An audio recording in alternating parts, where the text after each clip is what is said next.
안녕하세요, 머니스택입니다. 최근 업무 겸 뎨 리뷰 겸 토크노믹스 리서치 겸 해서 땡투원 뎨들을 여러가지 써보고 있는데요. 사람들이 소위 설거지다, 김치뎨이다 라고 안 좋은 말을 하는 뎨들도 많이 써봤는데, 그런 뎨들을 써보면서도 오늘 제가 느꼈던 점은, 첫 번째로는 다들 앱 퀄리티가 생각보다 엄청 괜찮았다는 점이고, 두 번째는 한국 커뮤니티가 폭파됐다는 점인데요. 솔직히 막상 쓰다 보면 이게 이렇게까지 욕먹을 앱인가? 하는 생각이 들었습니다. 대체 왜 이렇게까지 욕을 먹는 걸까요? 그런 생각이 들던 중 저는 자연스럽게 기존 웹2에 있던 모델과 웹3 탭들을 비교해보게 되었습니다. 그럼 그에 대한 아이디어를 여러분들과 함께 공유해보도록 할게요. 도대체 웹2와 웹3는 뭐가 그렇게 다를까요?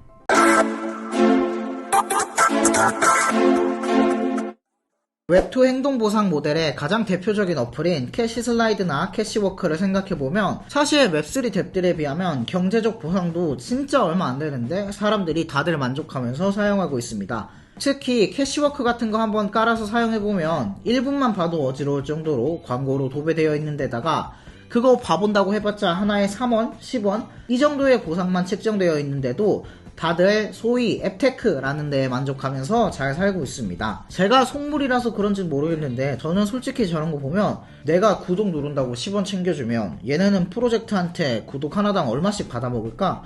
거기에다가 실제로 현금화 성공하는 사람은 얼마 없을 텐데 그럼 플랫폼에 묶이는 돈도 더 많을 거고 앱테크라는 말 자체가 어쩌면 정말 개쩌는 마케팅 워딩이구나 뭐 이런 생각에만 몰두되는 데다가 솔직히 얘네가 웹3에 비해서 수익도 훨씬 안 되는 것 같은데 사람들의 반응 차이가 어떻게 이렇게 많이 날까요? 저는 이 가장 큰 차이점이 나오는 이유가 바로 애초에 사람들이 이런 앱에는 큰 기대를 안 갖고 있음을 꼽아봤습니다. 일단 캐시슬라이드류를 설치하는 일반인들은 심심할 때 가끔씩 한두 달 해가지고 커피 한두 잔 정도만 벌어도 괜찮지 않나 하는 기대치로 앱테크 앱들을 대하고 있습니다. 보다 직관적인 단어로 치환해보면 심심할 때 가끔씩은 부담 없이로 한두 달 해가지고는 오랜 기간으로 커피 한 잔 정도는 낮은 보상으로 이렇게 변환해볼 수 있을 것 같습니다. 이 키워드들에 비하면 웹3 뎨들은 어떠한가요? 500원 1000원은 준다고 해도 귀찮다고 안 하는 데다가 심심하면 스타벅스 아메리카노 쿠폰에 최소 10,000원 넘는 보상은 나와야 겨우 앱 깔아주지 않나요? 심지어 큰 돈을 만지려면 신발 NFT를 사는 등 초기 비용을 투입해야만 합니다. 이 내용에서 키워드를 뽑아보면 고부담과 높은 보상을 뽑을 수 있을 것 같은데 한번 살펴보도록 합시다. 토큰 등장이 가져온 파급 효과. 누군가 저한테 보상형 토큰 경제가 뭔지 최대한 자극적으로 요약해주세요 라고 요청한다면 저는 기존 마케팅 비용을 싹 다 토큰에 녹여낸 것이라고 극단적으로 얘기할 것 같습니다. 기존에는 A 어플을 깔게 하려면 구글, 유튜브, 네이버에 배너 광고도 해야 되고 TV 광고도 해야 되고 인터넷에 홍보글도 많이 쓰면서 해당 어플의 존재를 어필해야 했으나 이 토큰 경제가 등장함으로써 마케팅 비용을 토큰으로 치환해 직접 유저들한테 지급하고 이를 통해 많은 유저를 유치하는 방식이 새로 생겨났다고 생각합니다. 기존의 웹2 기업들이 신규 유저를 모객하기 위해 어떤 방법을 썼었는지 한번 살펴보도록 합시다. 최근 위기를 맞은 스타트업의 대표주자가 된 오늘의 회도 초기 마케팅을 위해 어마어마한 양의 쿠폰, 즉 마케팅비를 집행했었습니다. 일단 적자여도 괜찮아, 덩치부터 키워, 소위 쿠팡류로 대표되는 대마불사 메타라고 해야 될까요? 일단 마케팅 비용을 적극적으로 고비용을 태워서 덩치부터 키우자 라는 메타가 불었었고 당연히 이에 비례해서 CAC, 신규 고객 유치 비용 부담도 엄청나게 늘어나게 되었습니다. 하지만 최근 거시경제 상황이 급격히 악화되며 일단 비용부터 태우는 식의 사업은 한풀 꺾이게 되었고 파산하는 업체들도 하나둘 생겨나기 시작했죠. 하지만 이때까지만 해도 그나마 괜찮았던 게 이 투자는 몇몇 VC의 파산 내지 투자 손실로 피해 범위가 국한되었지만 토큰을 직접 유저들에게 뿌리는 방식의 웹3 비즈니스는 토큰이 발행됨으로써 필연적으로 피해 범위가 일반인 소액 투자자들에게까지 뻗친다는 점이 큰 차이가 아닌가 라는 생각이 들었습니다. 카톡에만 검색해봐도 가볍고 우프게는 존버방부터 더 심각해지면 피해자방, 소송 준비방까지 정말 다양한 안 좋은 토큰 예시들이 있었던 것을 살펴볼 수 있죠. 토큰 이코노미의 도입은 분명히 초기에 많은 신규 유저들을 유입시킬 수 있었지만 반대급부로 토큰 투자자가 필연적으로 생길 수밖에 없다 보니 프로젝트들도 가격 부양에 대한 책임을 어느 정도 가져가야만 하는 상황에 이르게 되었습니다. 이 부분에서 제가 앞에서 말한 3가지 키워드와 충돌하게 되는 거죠. 가끔씩 부담없게 커피 한두 잔을 이 토크노믹스가 도입되면서 사람들이 큰 기대를 안 가지고 뎁들을 즐길 수 있어야 한다는 가정을 충족시킬 수 없게 된 거죠. 당장 내 돈이 토큰을 사든 NFT를 사든 엄청 걸려있고 보상 수준이 토큰 가격에 따라 오르락 내리락 하는데 어떻게 사람들이 가끔 부담 없이에만 집중할 수 있을까요? 심지어 이 토큰의 발행은 어플을 안 써본 사람조차 안고 가야 합니다. 일단 웹3 업체들이 토큰 발행과 상장 프로세스를 밟은 이상 비록 노래 부르는 것도 안 좋아하고 썸씽 앱을 깔 일조차 없는 사람들도 안고 가야 합니다.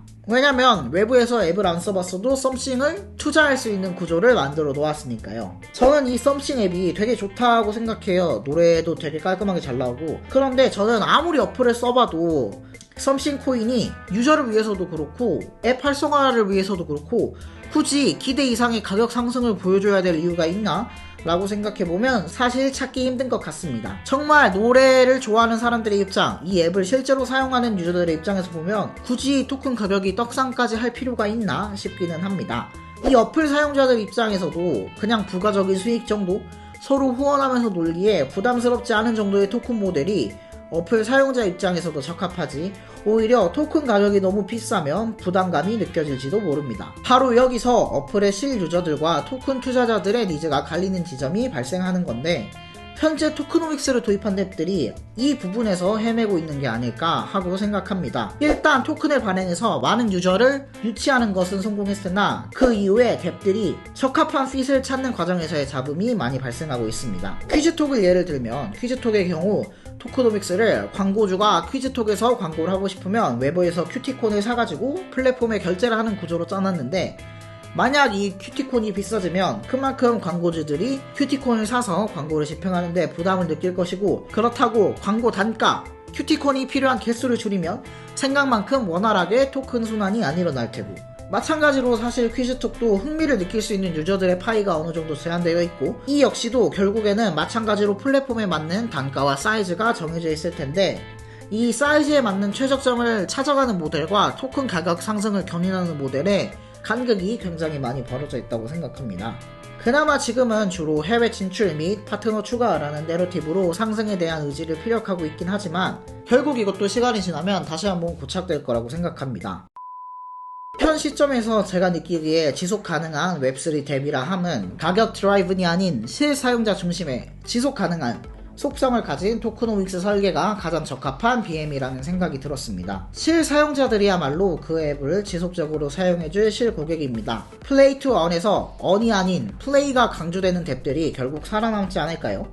그리고 그렇게 플레이가 강조되면서 매력적인 뎁, 플랫폼과 유저들이 서로 상생하며 발전하는 건강한 뎁들이 넘쳐나는 시대가 웹3 시대가 아닐까라고 생각합니다. 그렇기에 향후 개발되는 뎁들은 애초에 매스 어댑션이 가능한 모델이 아니라면 급격하게 마케팅 속도를 올려서 데이터를 찍는 것에 집착하기보다는 정말 실유저 중심의 생태계를 빌드업 해나가는 방향이 향후 뎁들이 나아가야 할 방향이 아닌가 하고 생각합니다. 그리고 조사를 하면서 좀 마음이 아팠던 게 대부분 짬 좀 찬 코인들은 한국 카톡방이나 한국 소통방이 폭파되고 외국방만 남아있는 경우를 많이 살펴볼 수 있었습니다. 물론 어글리 투자자들이 얼마나 헐뜯었을지 그 심정 이해가 안 가는 바 아니다만 솔직히 프로젝트들도 못된 짓 많이 했다고 생각합니다. 유저들 알기를 뭐처럼 알기도 하고 발행량 가지고 장난도 치고 펌프 앤 덤프도 하고 저는 이런 일 역시도 향후에 earn 가치의 상승보다 플레이 경험 개선에 초점을 맞춘 빌더들과 유저들의 조합이라면 훨씬 이런 문제가 줄어들지 않을까 하고 생각하고 있습니다. 그리고 최근에는 토크노믹스도 많이 발전한 형태를 띠고 있어요. 옛날에는 참여자 수에 맞춰서 풀리는 토큰 물량이 증가하는 방식이었다면 요새는 하루에 체불될 수 있는 코인의 최대량을 제한해놓고 앱을 운영하던가 스테픈의 경우 잼도 받고 미스터리 박스도 도입하고 소각초도 늘리는 등등 풀리는 토큰의 양을 줄이기 위해 노력하고 있지만 제 개인적인 생각으로는 이 역시도 미봉책일 뿐 결국에는 플레이 중심의 뎁들이 많이 나와서 성장 욕심을 너무 크게 안 내고 각자가 각자 유저들과 오래오래 행복한 그런 생태계를 만들어 나가면 좋지 않을까 라는 생각에 이렇게 영상을 만들어 보게 되었습니다. 결국에 이거 원본을 못 찾았는데 이걸로 마무리하고자 해요.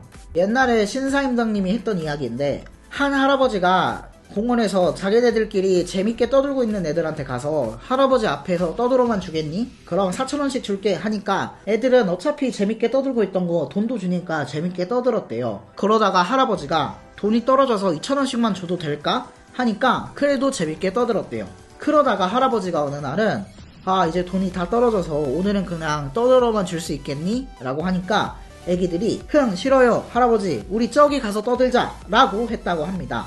애초에 자기네들끼리 떠드는 게 재밌었던 애들이었는데 본체가 아예 뒤바뀌어 버린 거죠. 그렇게 자기네들끼리 행동을 하는 게 재밌었던 사람들도 돈이 묻게 되면 본질 자체가 바뀌어 버리기도 합니다. 리서치를 하면 할수록 플레이의 언을 적합하게 맛있게 묻힌다는 게 참 쉽지 않다는 생각이 듭니다. 앞으로 프로젝트들도 이에 대한 다양한 고민을 통해 향후 3년 뒤, 5년 뒤에는 정말 다양한 웹3 뎁들과 함께하는 생태계가 꾸려졌으면 좋겠다는 생각이 듭니다. 네, 어떠셨나요? 오늘은 제 아이디어 스케치를 나눠봤는데요. 이 영상이 마음에 드셨다면 구독과 좋아요 눌러주시고 다음에도 더 좋은 영상으로 찾아뵙도록 하겠습니다. 그럼 다음에 또 봐요.